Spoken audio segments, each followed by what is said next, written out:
ఎన్నికల్లో ఓటమిపై post mortem చేసిన YCP అధినేత జగన్ మరోసారి జనంలోకి వెళ్లాలని నిర్ణయించుకున్నారు. సంక్రాంతి నుంచే జనంలోకి జగన్ అనే కార్యక్రమానికి శ్రీకారం చుట్టనున్నారు.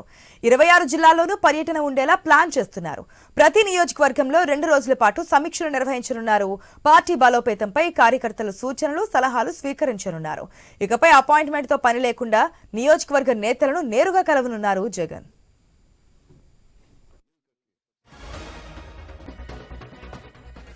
ఎన్నికల్లో ఓటమిపై పోస్ట్ మార్టం చేసిన వైసీపీ అధినేత జగన్ మరోసారి జనంలోకి వెళ్లాలని నిర్ణయించుకున్నారు. సంక్రాంతి నుంచి జనంలోకి జగన్ అనే కార్యక్రమానికి శ్రీకారం చుట్టనున్నారు. 26 జిల్లాల్లోనూ పర్యటన ఉండేలా ప్లాన్ చేస్తున్నారు.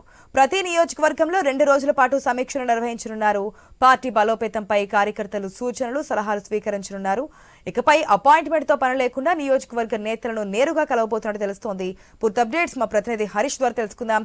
Good morning Harish. మనం చూస్తూ ఉన్నాం వైసీపీ ఓడిపోయిన తర్వాత, అంటే అధికారం కోల్పోయిన తర్వాత ఏ విధంగా ముందుకు వెళ్ళాలి, అసలు ఎందుకు ఓడిపోయారనే కారణాలు ఇప్పుడు వచ్చి వివరించలేదు, తెలుసుకోలేదని చెప్పి అనేక మంది విశ్లేషకులు చెప్పినటువంటి పరిస్థితి. కాకపోతే అధికారం కోల్పోయిన 6 నెలల తర్వాతనే జనంలోకి వెళ్లాలని చెప్పి నిర్ణయించుకున్నట్టుగా తెలుస్తోంది. మరో పాదయాత్ర అనుకోవచ్చా? ఖచ్చితంగా ఆశ మీరు చెప్పినట్టుగానే వైఎస్ఆర్ కాంగ్రెస్ పార్టీ తిరిగి మళ్ళీ జనాల్లోకి తీసుకువెళ్ళటం, రాబోయేటువంటి రోజుల్లో అనుసరించాల్సినటువంటి వ్యూహాలకు సంబంధించి ఇప్పటికే 44% పైగా ఓట్ బ్యాంక్ ఉన్నటువంటి నేపథ్యంలో ఆ ఓట్ బ్యాంక్ ని కాపాడుకోవడంతో పాటు సీట్లను పెంచుకునేటువంటి క్రమంలో భాగంగా అనుసరించాల్సినటువంటి వ్యూహాలు ఏమిటి?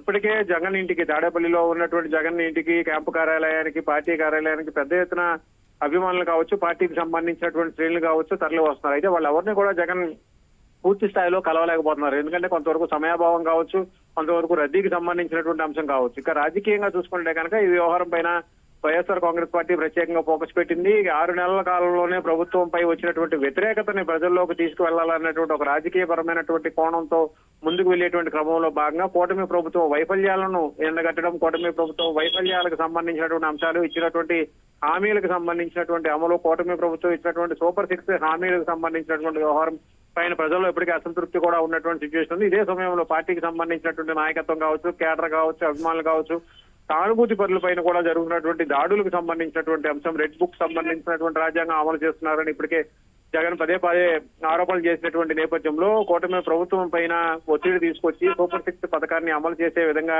ఇచ్చినటువంటి హామీలను అమలు చేసే విధంగా ముందుకు తీసుకెళ్లేటువంటి క్రమంలో భాగంగానే ఇప్పుడు వైఎస్ఆర్ కాంగ్రెస్ పార్టీ చర్యలు చేపట్టింది. అందులో భాగంగానే నూతన సంవత్సరంలో సంక్రాంతి పండుగ తర్వాత నుండి వైఎస్ఆర్ కాంగ్రెస్ పార్టీకి సంబంధించినటువంటి కార్యకలాపాలు మరింత విస్తృతం చేయబోతున్నారు అధినేత జగన్మోహన్ రెడ్డి. అందులో భాగంగానే పార్టీ కార్యాలయాన్ని కేంద్రంగా చేసుకుని ఆయన నిరంతరం అందరికీ టచ్ లో ఉండే ఏర్పాట్లు చేసుకున్నారు. గతంలో వైఎస్ఆర్ మాజీ ముఖ్యమంత్రి దివంగత నేత ఎలాగైతే ప్రజలకు నిత్యం అందుబాటులో ఉండే విధంగా ప్రణాళిక సిద్ధం చేస్తున్నారు, అదే తరహాలో అదే మాస్ ఇమేజ్ ని మళ్ళీ కూడగట్టుకునేటువంటి క్రమంలో భాగంగా అన్ని వర్గాల ప్రజలకి ఎక్కడ నుంచి మొదలు పెట్టే అవకాశం ఉంది అనుకోవచ్చు హరీష్? దాని గురించి ఏమన్నా షెడ్యూల్ ఖరారు చేశారా?